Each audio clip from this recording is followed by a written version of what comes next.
Hello friends, स्वागत है आप सभी का हमारे YouTube channel master dreaming puzzle पर। कैसे हैं आप लोग?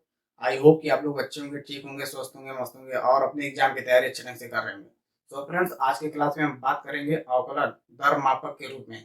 जैसे मान लीजिए किसी वृत्त का क्षेत्रफल किस दर से बढ़ रहा है, किसी घन का आयतन किस दर से बढ़ रहा है, इसी पर आधारित हम आज बात करने वाले हैं। ठीक है, इसमें आपको 2 या 3 प्रश्न दिया जाता है। ठीक है, बोर्ड एग्जाम में कम से कम 1 या 2 प्रश्न हर साल पूछा जाता है।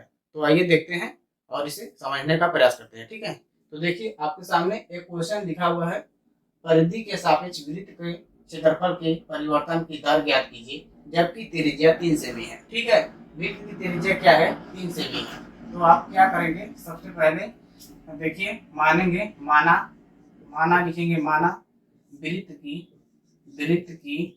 त्रिज्या, त्रिज्या क्या करेंगे? लिख लेंगे, माना वृत्त की त्रिज्या आर तथा वृत्त तथा परिधि, परिधि मान लेंगे, परिधि सी तथा क्षेत्रफल क्या है? तथा क्या? आप त्रिज्या आर तथा परिधि सी और मान लीजिए और क्षेत्रफल क्या है?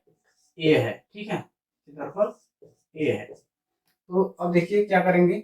सबसे पहले आप, इसमें बोला है परिधि के सापेक्ष वृत्त का क्षेत्रफल, मतलब यहाँ पर D A upon D C हमको ज्ञात करना है। ठीक है, D A upon D C हमको ज्ञात करना है। अब देखिए कैसे ज्ञात करेंगे।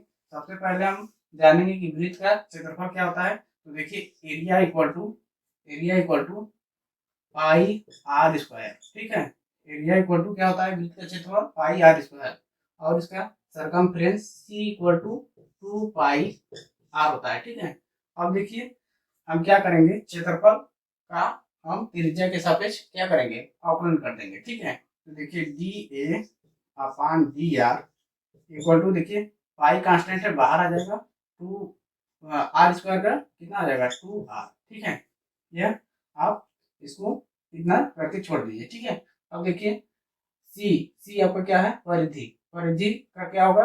आर के सापेक्ष, मतलब त्रिज्या के सापेक्ष, इसका भी हम क्या कर देंगे? अवकलन कर देंगे। तो देखिए D C upon D R. ठीक है, D C upon D R equal to, देखिए 2 पाई क्या है? कांस्टेंट है, तो 2 पाई, और यहाँ पर आर क्या हो जाएगा? कैंसिल हो जाएगा। ठीक है, अब देखिए इसका भाग भाग विधि वाला मेथड लगाएंगे तो क्या होता है? देखिए डी ए अपॉन डी सी।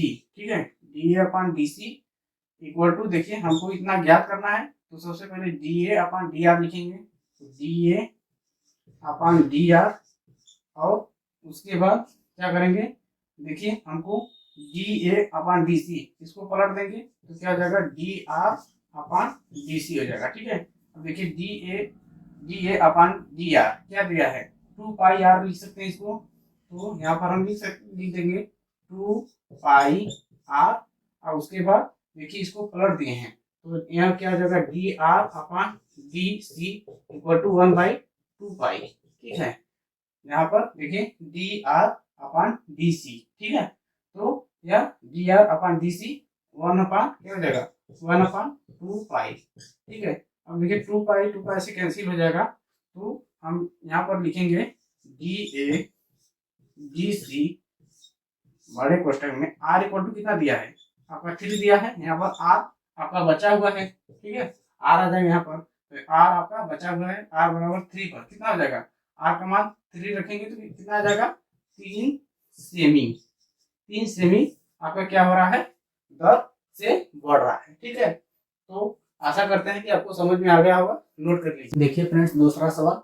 दूसरा है, एक स्थिर झील में एक पत्थर डाला जाता है और तरंगे वृत्त में 5 सेमी प्रति सेकंड की गति से चलती हैं। ठीक है, जब वृत्त की तरंग की त्रिज्या 8 सेमी है तो ज्ञात कीजिए कि उस क्षण गिरा हुआ क्षेत्रफल किस दर से बढ़ रहा है। ठीक है, तो मानेंगे, माना माना वृत्त की टी समय पर, वृत्त की टी समय पर त्रिज्या आर तथा क्षेत्रफल ए है। ठीक है, माना वृत्त की टी समय पर त्रिज्या क्या है, आर तथा क्षेत्रफल ए है। ठीक है, अब देखिए क्या करेंगे, अब हम क्या करेंगे, वृत्त का क्षेत्रफल क्या होता है, तो ए इक्वल टू क्या होगा, पाई आर स्क्वायर। ठीक है, अब यहाँ से देखिए एक स्थिर झील में एक पत्थर डाला जाता है। ठीक है, और तरेंगे वृत्त में, ठीक है, 5 सेमी प्रति सेकेंड। अब ये क्या दिया है, उसका दर क्या हो रहा है, त्रिज्या किस दर से बढ़ रहा है, तो D R upon d t. ठीक है, कितना दे रहा है, 5 सेमी पर सेकेंड। ठीक है, अब आप क्या करिए, क्षेत्रफल का त्रिज्या के सापेक्ष अवकलन करिए। तो देखिए D A upon D R equal to कितना हो जाएगा, डी ए अपॉन समय के सापेक्ष। ठीक है, उस क्षण, देखिए उस क्षण, क्षण का मतलब समय, घिरा हुआ क्षेत्रफल किस दर से बढ़ाएगा। ठीक है, तो टी के सापेक्ष इसका अवकलन होगा। क्षण, उस क्षण मतलब किस समय पर। ठीक है, तो D A upon d T यहाँ पर हो जाएगा कितना, पाई और 2 आर, और यहाँ पर हो जाएगा कितना, डी टी, और नहीं डी टी नहीं,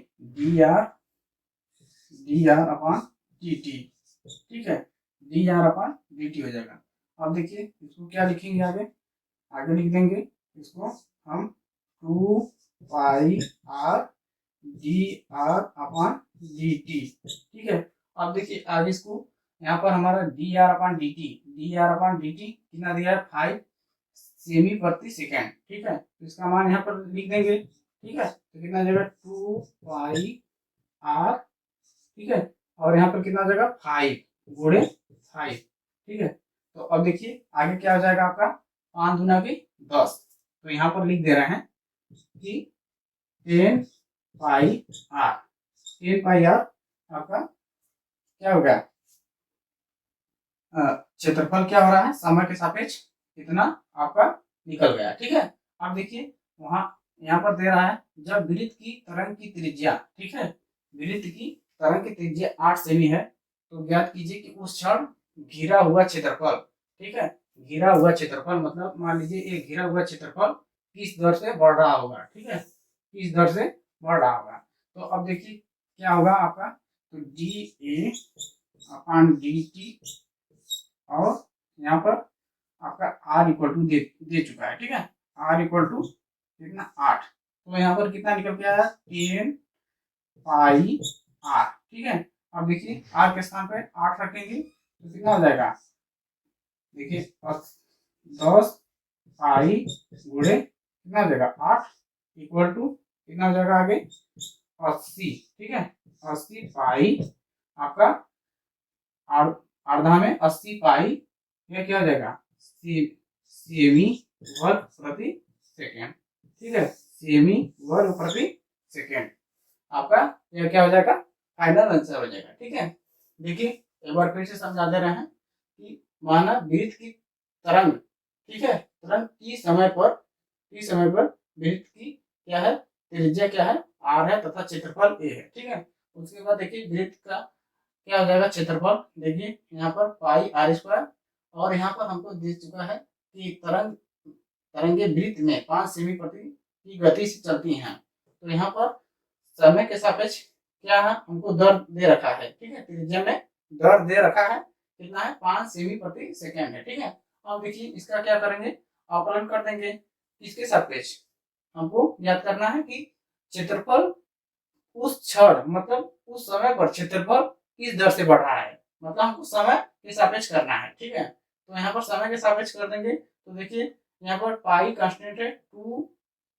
आर स्क्वायर का 2 आर, और यहाँ पर देखिए टी के सापेक्ष हो जाएगा D are upon d T हो जाएगा। ठीक है, अब देखिए यहाँ पर हमको D R upon d T 5 दिया है, तो यहाँ पर 5 लिख दें, और यहाँ पर कितना जाएगा, 5 गुना के 10 पाई आर। ठीक है, उसके बाद देखिए D A upon d T हमको ज्ञात करना है कि किस दर से क्षेत्रफल बढ़ रहा है, आर बराबर हमको 8 सेमी दिया हुआ है। ठीक है, उसके बाद देखिए आर के स्थान पर रख दिए, कितना, आर के स्थान पे 8 रख देंगे, तो आधा में 80 पाई वर्ग सेमी प्रति सेकेंड आपका क्या हो जाएगा, आंसर हो जाएगा। ठीक है, उसको नोट कर लीजिए आप। देखिए फ्रेंड्स, तीसरा सवाल, एक परिवर्तनशील घन की कोर 3 सेमी प्रति सेकेंड की दर से बढ़ रहा है। ज्ञात कीजिए कि घन का आयतन किस दर से बढ़ रहा है, जबकि जबकि कोर उसका क्या है, 10 सेमी लंबा है। ठीक है, तो यहाँ पर लिखेंगे माना माना किसी किसी समय किसी की समय और घन का कोर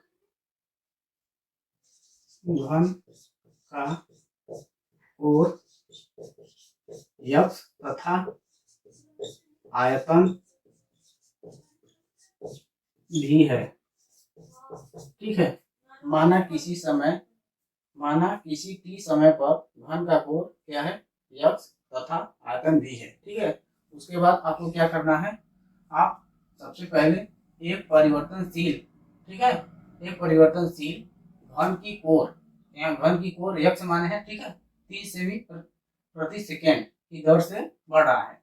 अब यहाँ पर हम क्या करेंगे, यहाँ पर हमको दिया है dx अपान dt। ठीक है, कितना दिया है, 3 सेंटीमीटर प्रति सेकेंड। ठीक है, आपको यह प्रश्न में दे दिया है। ठीक है, आपको समझना है कि यहाँ पर देखिए घन की कोर, ठीक है, घन की कोर 3 सेमी प्रति सेकेंड आपको दे दिया है। अब देखिए कोर आप माने हैं यक्स, तो इसका आयतन क्या हो जाएगा, v equal to X cube. ठीक है, घन का यदि कोर a है तो a क्यूब हो जाता है, यदि यक्स है तो यक्स क्यूब हो जाएगा। ठीक है, अब देखिए क्या करेंगे, अब यक्स के सापेक्ष क्या करेंगे, अवकलन करेंगे v का। ठीक है, तो देखिए यहाँ पर अवकलन करने पे क्या होगा, dv अपान dx। अब देखिए क्या है, एक्स क्यूब है तो 3 क्या हो जाएगा, एक मिनट देखिए यहाँ पर ज्ञात कीजिए कि घन का आयतन किस दर से बढ़ रहा है। ठीक है, ज्ञात कीजिए कि घन का आयतन किस दर से बढ़ रहा है, जबकि क्या है आपका कोर 10 सेमी लंबा है। तो आपको दर ज्ञात करना है। ठीक है, किस दर से बढ़ रहा है, तो समय आपको निकालना पड़ेगा। ठीक है, तो देखिए डी आप क्या करेंगे, अवकलन करेंगे, टी के सापेक्ष इसका अवकलन करेंगे। ठीक है, टी के सापेक्ष इसका अवकलन करेंगे, तो देखिए डी भी डी टी इक्वल टू कितना हो जाएगा, देखिए 3 यहाँ पर हो जाएगा यक्स स्क्वायर डी एक्स अपान डी टी, डी एक्स अपान यहाँ पर हो जाएगा डी टी। ठीक है, यहाँ पर दिया है कि घन का आयतन किस दर से बढ़ रहा है, दर मतलब किस दर से बढ़ रहा है, आपको समय पूछा जा रहा है। ठीक है, घन का आयतन किस दर से बढ़ रहा है, जबकि कोर 10 सेमी लंबा है।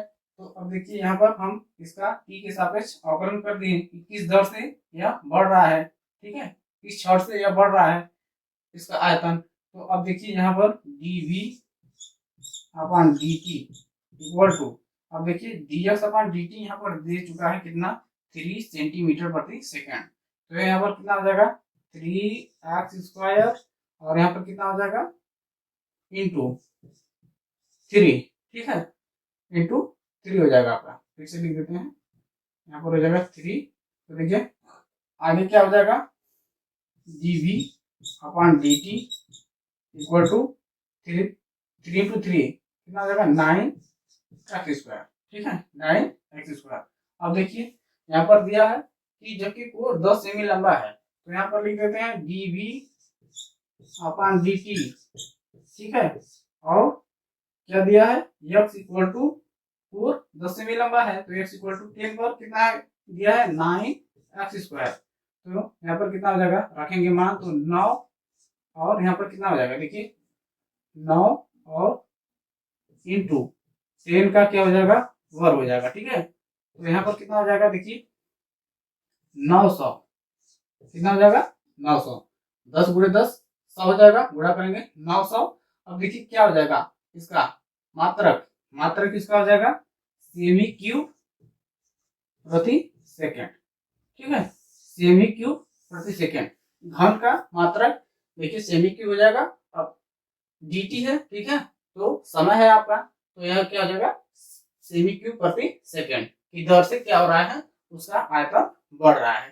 ठीक है, आपको समझ में आया कि नहीं?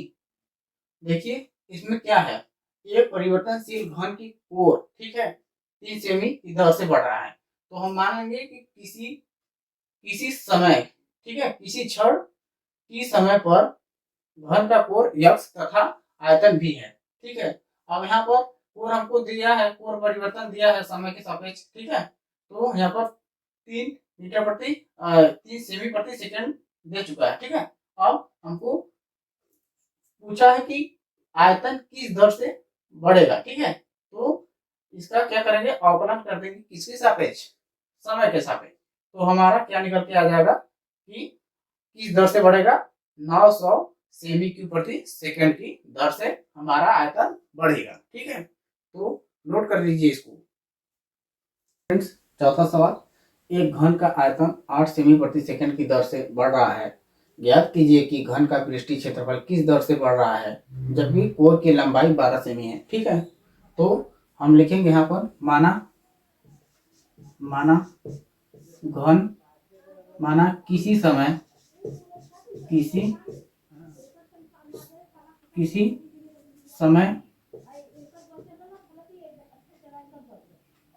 माना किसी टी समय, लिखिए माना किसी टी समय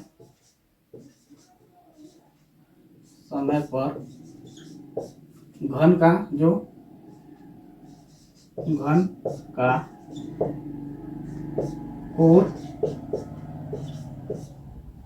यक्स तथा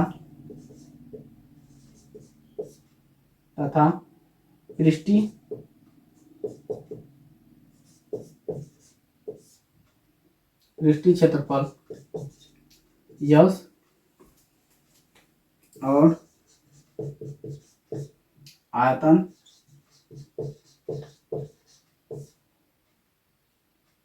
भी है। ठीक है, माना किसी टी समय पर, ठीक है, टी समय पर घन का कोर यक्स, ठीक है, तथा पृष्ठीय क्षेत्रफल यस और आयतन क्या है, भी है। तो अब देखिए क्या करेंगे, एक घन का आयतन 8 सेमी, ठीक है, सेमी प्रति सेकंड की दर से बढ़ रहा है। यहाँ पर आयतन किस दर से बढ़ रहा है, तो dv अपान dt कितना दिया है, 8 सेमी पर सेकंड। ठीक है, dv अपान dt 8 सेमी पर सेकंड दिया है। अब हम जानते हैं कि घन का जो आयतन होता है v इक्वल टू हो जाएगा कितना, एक्स क्यूब, और इसका पृष्ठीय क्षेत्रफल क्या होता है, यस इक्वल टू, ठीक है, सरफेस एरिया क्या हो जाएगा इसका, 6x²। ठीक है, क्योंकि कोर हम क्या माने हैं, यक्स माने हैं, तो 6a² हो जाएगा। ठीक है, अब देखिए इसका हम यदि t के सापेक्ष अवकलन कर देंगे, ठीक है, तो यहाँ से हमको ये चीज मिल जाएगा। ठीक है, तो देखिए क्या करेंगे, यहाँ पर dv अपान dt, ठीक है, अब यहाँ पर देखिए क्या हो जाएगा, 3x² dx अपान क्या हो जाएगा, dx अपान dt। ठीक है, अब देखिए हमको यहाँ पर कितना दिया है, dv अपान dt 8 सेमी पर सेकंड दिया है, तो 8, ठीक है, 8, और यहाँ पर क्या हो जाएगा, देखिए इंटू में है तो नीचे आ जाएगा, कितना आ जाएगा, 3x² by dx upon dt। इतना हमारा क्या हो गया, भुजा में मतलब कोर में परिवर्तन की दर निकल चुका है। ठीक है, अब देखिए हम क्या करेंगे, इसके पृष्ठीय क्षेत्रफल में कितना क्या होगा, पृष्ठीय क्षेत्रफल किस दर से बढ़ेगा जबकि कोर की लंबाई 12 है। ठीक है, कोर की लंबाई हमको दे रखा है, कितना है, कोर की लंबाई हमको x बराबर कितना दिया है, 12 सेंटीमीटर। ठीक है, तो अब देखिए ds, अब हम अवकलन करेंगे किसके सापेक्ष, इसका हमको ज्ञात करना है कि पृष्ठीय क्षेत्रफल किस दर से बढ़ेगा। ठीक है, तो t के सापेक्ष, तो ds अपान dt, ठीक है, देखिए 6 हो जाएगा, और यहाँ पर 2 है तो कितना हो जाएगा, 2x एक्स स्क्वायर का 2x और dx अपॉन कितना हो जाएगा dt, ठीक है, dx अपॉन dt हो जाएगा। अब देखिए dx upon dt equal to कितना हो जाएगा। अब देखिए हम यहाँ पर मान निकाल चुके हैं इसका dx अपॉन dt का, तो यहाँ पर रख देते हैं, यहाँ पर इंटू होगा, ठीक है, तो कितना हो जाएगा, देखिए 6 दूनी के 12x और यहाँ पर कितना हो जाएगा इंटू dx अपॉन dt का मान 8 अपॉन 3 कितना है एक्स स्क्वायर, ठीक है। अब देखिए क्या होगा, एक्स स्क्वायर से यहाँ एक्स कैंसिल हो जाएगा, देखिए 3 का 3, 3 चौके 12, ठीक है, कितना आ गया आपका, कितना आ गया, यहाँ पर आ जाएगा ds upon dt equal to कितना आ जाएगा, यहाँ पर देखिए यहाँ पर 4 इंटू 8 और कितने पर, अब यहाँ पर x का मान 12 दिया है, ठीक है, तो यहाँ पर आ जाएगा कितना, यहाँ पर हम लिख लेते हैं, यहाँ पर ऐसे करके इसको मिटा दीजिए, पहले ऐसे कर लीजिए, कितना पर x बराबर 12 पर, ठीक है। अब हमारा कितना बचा है, देखिए 8 इंटू अरे 4 इंटू 8 अपॉन, देखिए 3 भी कट गया, केवल x बचा है, तो 12 रख देंगे, तो देखिए 4 कम 4, 4 से 12 हो जाएगा 3, तो कितना हो जाएगा 8/3, 8/3। अब देखिए सेमी वर्ग प्रति सेकंड, ठीक है, सेमी वर्ग प्रति सेकंड 8/3 सेमी वर्ग प्रति सेकंड की दर से बढ़ेगा। अब देखिए जहां समझ में नहीं आया हम फिर से समझाते रहे हैं। माना किसी t समय पर घन का कोण x तथा पृष्ठीय क्षेत्रफल यस, ठीक है, यस और आयतन भी है, इतना आप लिख लीजिए। उसके बाद देखिए एक घन का आयतन 8 सेमी प्रति सेकंड की दर से बढ़ रहा है, ठीक है, तो आयतन किस दर से बढ़ रहा है 8 सेमी, तो dv अपॉन dt हमको दे रखा है कितना 8 सेमी प्रति सेकंड, ठीक है। अब हम जानते हैं कि कोण मान है x, तो आयतन कितना हो जाएगा x3 और कोण मान है x, तो इसका पृष्ठीय क्षेत्रफल 6a² हो जाएगा। अब देखिए t के सापेक्ष यदि हम अवकलन कर देंगे तो यहाँ से हमको इसका मान निकल जाएगा, ठीक है, तो यहाँ पर हम dx अपॉन dt का मान निकाल लिए हैं कितना 8/3x², ठीक है। उसके बाद इसका t के सापेक्ष अवकलन करेंगे, ठीक है, तो देखिए 6 कितना है x² है, तो यहाँ पर आ जाएगा कितना 2x dx अपॉन dt, और dx अपॉन dt का मान यहाँ से उठा के रख देंगे, ठीक है। उसके बाद करने के बाद अब x बराबर हमको 12 दिया है, नीचे केवल x बचा है, 12 रख देंगे, तो 8/3 सेमी वर्ग, इसका मात्रक होता है क्या सेमी वर्ग प्रति सेकंड की दर से आपका क्या होगा पृष्ठीय क्षेत्रफल बढ़ेगा, ठीक है। तो आप इसको स्क्रीनशॉट कर लीजिए। तो आशा करते हैं कि ये हमारा समझाया हुआ वीडियो आपको जरूर समझ में आ गया होगा। यदि वीडियो अच्छा लगे तो वीडियो को लाइक जरूर से जरूर करिए। यदि आप चैनल पर नए हैं तो चैनल को जरूर से जरूर सब्सक्राइब कर लीजिए, जिससे सभी वीडियो का नोटिफिकेशन आप तक मिलता रहे। जय हिंद दोस्तों, तैयारी करते रहिए आप, ठीक है।